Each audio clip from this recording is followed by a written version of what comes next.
Assalamualaikum warahmatullahi wabarakatuh. Di kesempatan kali ini, saya dan teman saya Lilik Nur Fadilah dari kelompok 8 ingin mempresentasikan hasil diskusi kami tentang morfologi. Materi yang pertama akan saya sampaikan sendiri dan nanti akan dilanjut oleh teman saya. Baik, di sini saya akan menjelaskan pengertian morfologi. Menurut Feinhardt, JWM 1983, morfologi merupakan bidang linguistik yang mempelajari susunan bagian-bagian kata secara gramatikal. Ramlan 1983 mengemukakan bahwa morfologi ialah bagian dari ilmu bahasa yang membicarakan seluk-beluk bentuk kata serta pengaruh perubahan-perubahan bentuk kata terhadap golongan dan arti kata. Atau dapat dikatakan morfologi mempelajari seluk-beluk kata serta fungsinya, perubahan-perubahan bentuk kata baik fungsi gramatik maupun fungsi sematik. Pendapat lain mengemukakan morfologi ialah ilmu yang mempelajari morfem, dan morfem itu adalah unsur bahasa yang mempunyai makna dan ikut mendukung maknanya. Kemudian proses morfologi. Proses morfologi adalah proses pembentukan kata-kata dari satuan lain yang merupakan bentuk dasarnya. Ada 3 proses morfologi dalam bahasa, diantaranya 1. Proses pembubuhan afiks. Proses pembubuhan afiks adalah pembubuhan afiks pada suatu satuan, baik satuan itu berupa bentuk tunggal maupun bentuk kompleks untuk pembentukan kata. Contohnya memanas, merendang, tercantik, bersuara, dan lain sebagainya. Yang kedua, proses pengulangan. Proses pengulangan atau reduplikasi adalah pengulangan satuan gramatik, baik seluruhnya maupun sebagian, baik dengan perubahan bunyi ataupun tidak. Contohnya, rumah-rumah, biji-bijian, bolak-balik, dan lain sebagainya. Yang ketiga, proses pemajemukan. Proses pemajemukan adalah gabungan 2 kata yang menimbulkan suatu kata baru. Contoh, tenaga kerja, medan tempur, gelap gulita, pejabat tinggi, dan lain-lain. Selanjutnya, objek kajian morfologi. Objek kajian morfologi adalah tentang morfem dan kata. Morfem adalah satuan gramatik yang paling kecil, satuan gramatik yang tidak mempunyai satuan lain sebagai unsurnya. Jenis morfem ada 2, yaitu morfem tunggal dan kompleks, dan juga morfem bebas dan terikat. Kata adalah satuan bebas yang terkecil, atau dengan kata lain, setiap satu satuan bebas merupakan kata.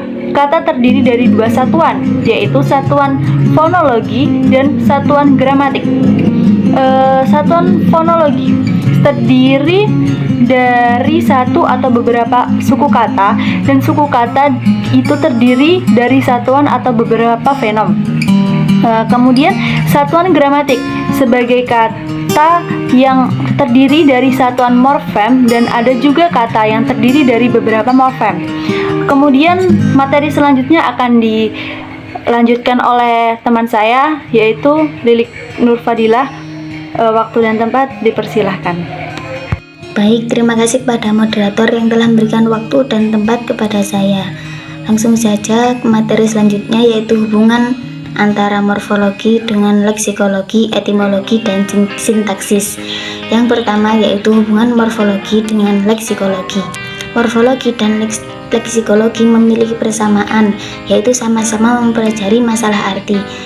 Namun ada perbedaannya, yaitu jika morfologi mempelajari arti kata yang timbul sebagai akibat peristiwa gramatik, dan yang dipelajari adalah perubahan bentuk dari kata, misalnya dari kata senjata menjadi bersenjata, yaitu nominal menjadi verbal. Sedangkan leksikologi mempelajari arti yang terkandung dalam kata, misalnya kata bersenjata berarti alat yang dipakai untuk berperang, sedangkan kata bersenjata berarti memakai senjata. Yang kedua adalah hubungan antara morfologi dengan etimologi. Etimologi ialah ilmu yang mempelajari atau menyelidiki perubahan dan perkembangan bentuk kata, dan dapat dibedakan seperti berikut. berikut. Yang pertama yaitu perubahan bentuk kata dan dari pembendaharaan kata-kata asli suatu bahasa akibat pertumbuhan dalam bahasa sendiri, misalnya kata kamu, engkau, anda, dan lain-lain. Yang kedua yaitu perubahan bentuk kata dari kata-kata pinjaman, misalnya kata taubat dari bahasa Arab yang artinya taubat dalam bahasa Indonesia, dan kata lam dari bahasa Inggris yang artinya lampu, yang menjadi lampu dalam bahasa Indonesia. Yang ketiga yaitu hubungan antara morfologi dengan sintaksis. Sintaksis merupakan penguasaan atau suatu bahasa yang mencakup kemampuan untuk membangun frase atau kalimat yang berasal dari kata. Sintaksis bersama-sama dengan morfologi merupakan bagian dari subsistem tata bahasa atau gramatika. Morfologi menyelidiki struktur intern dalam kata. Dari satuan yang paling kecil morfem hingga satuan yang paling besar yaitu kata. Sedangkan sintaksis menyelidiki struktur satuan bahasa yang lebih besar dari kata, mulai dari frase hingga kalimat. Contoh, mata, kaki, rumah sakit, dan seterusnya. Jika dilihat dari unsur-unsurnya yang berupa kata atau pokok kata majemuk seperti kata-kata tersebut termasuk bidang sintaksis. Tetapi jika dilihat bahwa satuan-satuan itu mempunyai sifat sebagai kata, maka pembacaannya termasuk morfologi.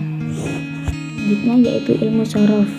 Menurut Al-Gholani pada tahun 1987, ilmu sorof adalah ilmu yang membahas dasar-dasar pembentukan kata yang termasuk di dalamnya ada imbuhan.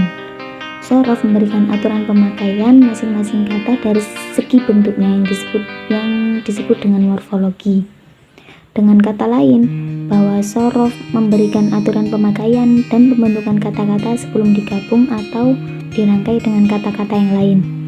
Bahasa Arab adalah bahasa yang pola pembentukan katanya sangat beragam dan fleksibel, baik melalui cara derivasi atau tasrif istiqoqi ataupun cara infleksi atau tasrif i'robi. Dengan dua cara tersebut, bahasa Arab menjadi kaya dengan kosakata.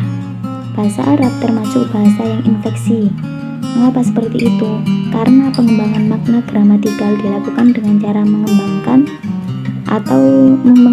satu bentuk menjadi sejumlah bentuk untuk menunjukkan variasi makna yang berbeda. Lain halnya dalam bahasa Indonesia dan bahasa Inggris yang dalam pengembangan makna gramatikalnya banyak mengandalkan proses afiksasi, yaitu awalan, akhiran, sisipan, dan reduplikasi atau pengulangan. Hal ini menunjukkan bahwa bahasa Arab lebih ajeg atau qiyasi dalam pemahaman makna dan lebih simpel untuk bahasa pengembangannya atau ijaz, karena perubahan terjadi secara internal, tidak perlu banyak mengandalkan afiksasi atau reduplikasi. Bahasa Arab dari segi pengembangan makna gramatikal ditandai dengan istiqoq yang menjadikan kata-kata Arab berubah secara elastis dalam kata itu sendiri. Misalnya dari kata ilma dan alima umpamanya. Dari misalnya alima yang artinya tahu atau pengetahuan, alimun orang pandai, alimun maha mengetahui, alamun yang luas pengetahuannya, maklumun diketahui. Lalu alima tahu atau mengetahui, alama mengajar, alama memberikan informasi, ista'lama meminta informasi, dan ulum ilmu-ilmu. Selanjutnya, cakupan yang dibahas dalam morfologi dalam bahasa Arab biasanya terkait dengan bentuk dan perubahan bentuk dari fi'il madhi, mudhari', masdar, isim fa'il, isim maf'ul, dan seterusnya. Contohnya tasrif istilahi berikut ini. Urut dari fi'il madhi, mudhari', masdar, isim fa'il, isim maf'ul, isim zaman, isim makan, dan isim alat. Contoh dari nasoro yang suruh nasron, nasirun mangsurun, unsur la tangsur, mangsurun minsurun. Dari kata akroma yukrimu ikroman, mukrimun mukramun, akrim la tukrim, mukramun. Dari kata iktasaba yaktasibu, iktisaban muktasibun, iktasib la taktasib, muktasabun.